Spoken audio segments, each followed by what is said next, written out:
أهلا بكم في حلقة النهاردة اللي ممكن تغير طريقة تفكيرك عن الحاجات اللي بتحصل في حياتك.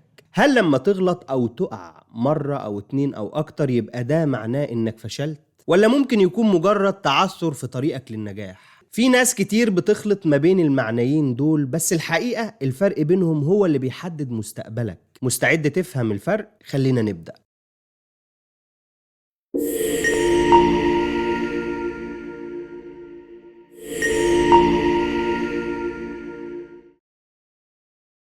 السلام عليكم أعزائي متابعين قطرة الكرام. تخيل كده نفسك ماشي في طريق طويل وفجأة رجلك تتكعبل في حجر صغير وتقع. هل ده معناه إنك ما ينفعش تكمل الطريق ده؟ أكيد لأ. ده بقى اسمه التعثر. التعثر معناه لحظة ضعف أو غلطة لكنه جزء طبيعي من الرحلة. واحدة اتجوزت واتطلقت، خلاص فشلت، مفيش جواز تاني، حياتها وقفت. ليه؟ يعني هي مشروع ومتعثر لكن ما فشلش. ولو افترضنا ان المشروع فشل بالفعل، مش معناه اني انا شخصيا فشلت. هو زي ما تكون بتتعلم حاجة جديدة أو بتحاول حاجة لأول مرة. ليه التعثر غير الفشل؟ وليه مهم تعرف الفرق ما بين الاتنين؟ أولا، لأن الكلمة دي شائكة جدا وبتتقال كتير في أي وقت وعلى أي حاجة تقريبا، ومن انتشارها ده وخلطنا للمعنيين كان لازم نوضح الفرق. وعلشان أعرف أنا فشلت أو تعثرت في الشيء اللي أنا ماشي فيه دلوقتي، شوف هل الحياة وقفت؟ هل بعد كل خطأ أو كعبلة بتستسلم؟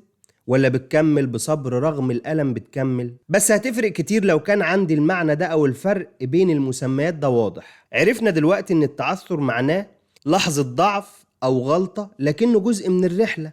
لأن الرحلة هتكون رحلة إزاي بدون تعثر ونجاح؟ وبنحس طبعا النجاح من التحديات اللي بنقابلها في الطريق. أما الفشل دي كلمة مريبة غريبة، ممكن تتقال على مشروع أو فكرة. أما أنت مش فاشل أبدا. الفشل هو إيه؟ هو إنك تقع تقرر ما تقومش تاني. الفشل معناه استسلام وانهزام بدون محاولات وإصرار على الوصول، وتبدأ خلاص تقول مش هكمل. المشكلة هنا إن كتير مننا لما بيتعثر بيتسرع وبيقول أنا فشلت، بس ده مش حقيقي. تعالوا نتكلم عن أمثلة كده. مثلا ستيف جوبز لو كان وقف عند أول مشكلة أو تحدي واجهه في حياته المهنية ما كانش هيكون موجود دلوقتي حاجة اسمها آيفون مثلا. عندنا كمان مايكل جوردن، لو كان استسلم لما اترفض في فريق المدرسة وهو صغير ساعتها ما كانش دلوقتي هيكون من أعظم لاعبي السلة في التاريخ. تعرف إيه اللي بيخلي الناس دي توصل لأنهم يحققوا النجاحات دي؟ إنهم فهموا إن التعثر هو مجرد خطوة للنجاح، مش نهاية القصة يا صاحبي. طيب تعمل إيه بقى لو تعثرت؟ هقولك.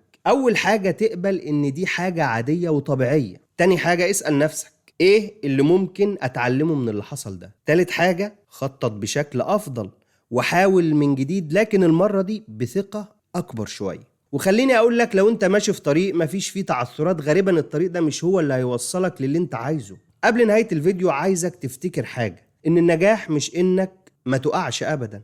النجاح هو انك تقوم كل مرة تقع فيها. افتكر التعثر لحظة والفشل قرار، فقرر انك ما تفشلش ابدا. شكرا ليكم. لو حسيت ان الكلام ده لمس حاجة جواك شاركوا مع اللي حواليك، واستنوني في فيديو جديد قريب. لايك وشير وتعليق تقول لنا رأيك فيه، وما تنساش ان مشاركتك معانا بتعليق في الموضوع اللي بنتكلم فيه النهاردة هي بمثابة نور لناس الطريق مظلم قدامها. وبس كده، والسلام عليكم ورحمة الله وبركاته.